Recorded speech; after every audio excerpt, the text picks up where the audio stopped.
In the twilight of the Ukraine war, it seems as if another conflict has almost completely disappeared from the headlines, a conflict that has already lasted 12 years, the crisis in and around Syria.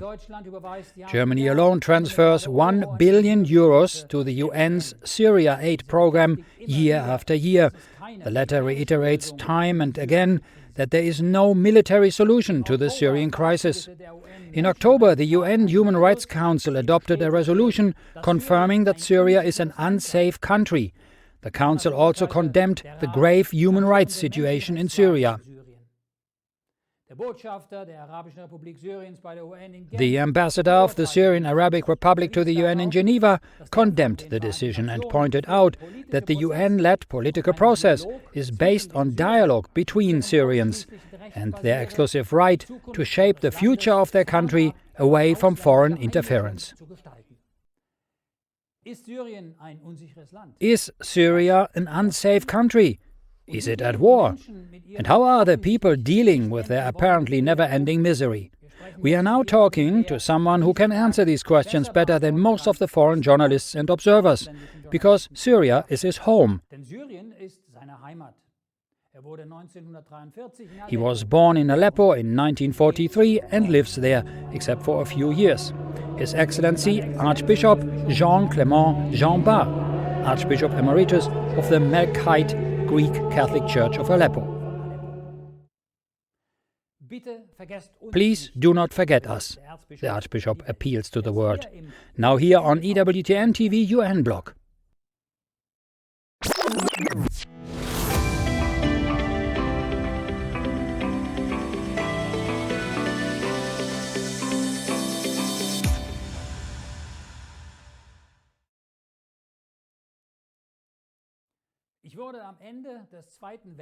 I was born in Aleppo at the end of World War II and have lived in a ceaseless din of violence and clashes ever since. This is how our guest today describes his life. Archbishop Jeanbart has experienced and survived wars, regime changes, coups and unrest since 1946. For the past 12 years, he too has suffered the catastrophic consequences of the Syrian civil war, which he says is impoverishing his country and suffocating the faithful. I'm now joined in Aleppo by Archbishop Jeanbart. Greetings, Excellency. Good afternoon, Christian. I'm glad to be with you together today. Lately, the main focus seems to be on Ukraine. Other conflict areas that need attention and help, like Syria, seem to be forgotten. Excellency, why do you think there's not more coverage of the war in Syria, of your country, and your call for much-needed humanitarian aid? I'm afraid Syria is not anymore in war. I mean that there are no deflagration, no violence, no bombing, and no dramatical news. And the mass media usually, and the journalists and news reporters look to find dramatical situation. Actually, where the government is present in Syria, life in the country is normal and security is ensured. And every one of us is living tranquil, security-wise. Our problem is rather a problem of difficult situation financially wise. People are in need. The sanctions and boycotts and Caesar law are making life very hard and very difficult to our people. I'm afraid that Ukrainian problems and Ukrainian war is taking away, in a way, the interest of the mass media and the journalists, and they are talking about the war there, and they do not care anymore about what is our situation. We understand that in it, but we cannot support that our people may be forgotten, because our people is living in very hard times. The so-called Independent International Commission of Inquiry on the Syrian Arabic Republic, headed by Paulo Pinheiro of the United Nations in Geneva, said Syria cannot afford to return to major fighting, but that is what it could be heading towards. From your perspective in Aleppo, can your country sustain another, maybe tougher war? It is important to know that Syria do not look forward to have a new war. I am sure that Syria is seeking, and the government is seeking peace, a peace which gives to Syria its rights and give back to the Syrian people what is belonging to them. I must say that Syria is not as weak as they could say. Of course, it doesn't look forward to have war, and war will be very harmful to our country and perhaps could destroy the remainings, what we have been able to save. But on the other hand, we have noticed that the Syrian army has rebuilt itself. Russian and Iranians has given plenty of weapons to the Syrian army. And the training of the soldiers has been improved. And the experience of the last years has given them a way to make face of any aggression. I would say that Syria could fight, but this would be very, very expensive and will destroy what is remaining of this beautiful country. They have destroyed half of it first in these last years, and the new war could destroy the rest and let us without any resource and any possibility to remain in the country and continue to live in it. Due to the Ukraine war, the supply situation for people in your country has deteriorated a lot. One of the reasons is the increase in prices for food and raw materials. Excellency, how do Catholics cope with this extreme and stressful life situation? Give our viewers a brief insight into the lives of your parishioners during this tough time. The life in our classes and among our Christian people has been very hard these last years. During the violence of the war, they were under bombing, and now they are under sanctions, boycotts, and Caesar law, and they are really in very bad shape. The weight of this sanction is unbearable. The inflation and the money, the Syrian pound, has lost its value. These 2 last years, it has lost 10 times its value. A dollar used to be 500 Syrian pounds 2 years ago, and now it is 5,000 Syrian pounds. You can understand that the wage of an employee or a clerk is in Syrian pound. You can imagine the situation of a family which income is the wage of the pater familia in this very weak money. At the same time, 80% of what we buy in the market for living is imported and paid in dollar. so that what have people to buy, they buy it in Syrian pound, but with a huge amount of Syrian pound, which is far long away what the people earns. They may have, for example, 400,000 wage a month, but this 400,000, which is a good salary in Syria, not represent more than $80. And you can understand that $80 are not enough to feed a family of 4 people. On the other hand, the Christian life, the pastoral life, the practice and the Christian life of our people is good. We feel that they are closer to the church. They go to church every Sunday. Youth are relied around their parishes.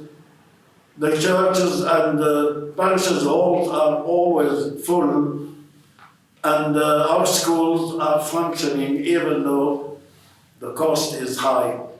We try to find help and sponsoring from our friends in Europe and in America, but it is very, very little that we get. To give you an idea, sometimes I wonder how is it that to fight and kill people, the Western countries and the world pay billions of dollars to give them to buy arms and to kill each other, and to help people not to die and to find what they need to live and help our family be in tranquility and live in peace. They do not send and do not offer more than a few $1,000s. Of course, we thank all those who help us with these few dollars, but sometimes we have to call governments and rulers in Europe to think about it and to consider that if they do give a little bit less money to kill each other, they may give some more to those who try not to die and to eat. We need food, we need medicine, we need to send our children to schools, we need many things that makes human life convenient and dignitous of the human person. You said in one of your lectures, we should learn to be friends of our Muslim brothers and help them to open up to us. Do you think that a close relationship with the Muslim community, the dominating religion in your country, can be helpful or is helpful in this crisis? I must say that it is important to have good relations with our brothers Muslims in Syria or anywhere there, that we may believe in peace with them and go ahead to build a human society where people may be happy. But our problem is not our life with Muslims. Our problems come from outside our country. They are not the Muslims living with us in Syria that create our problems.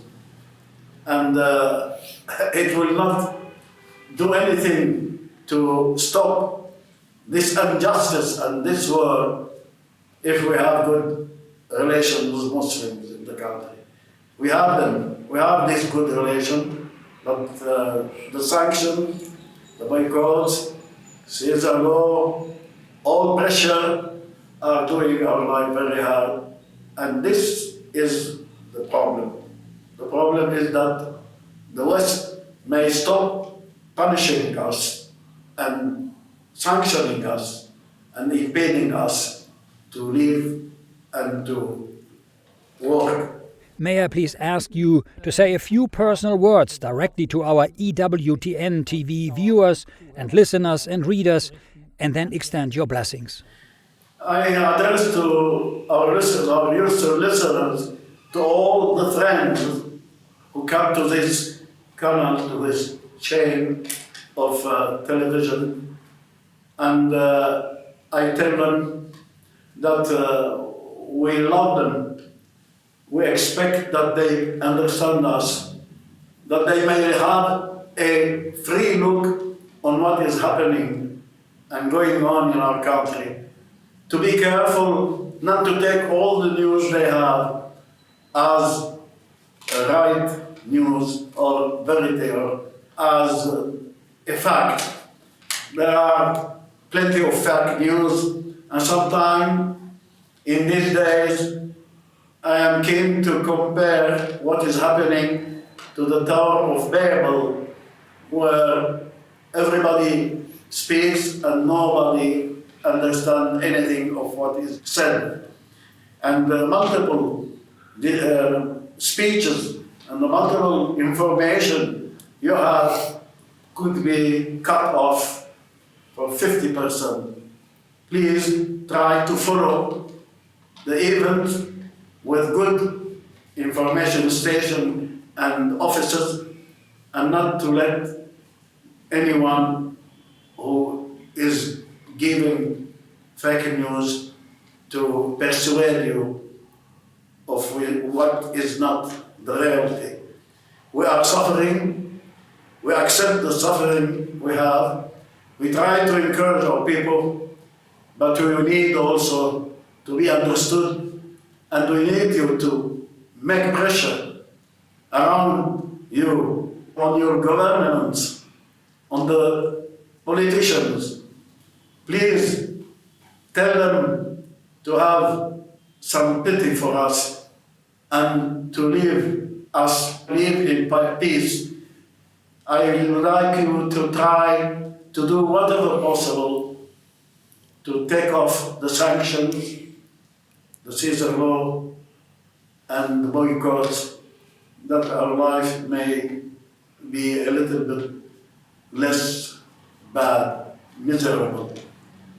I ask the Lord to bless you all, to bless all the people who is listening to me, and all the people who is listening to the messages of this dear and valuable canal. And I wish that it may be growing and growing to present and offer truth to all the people who look to find it.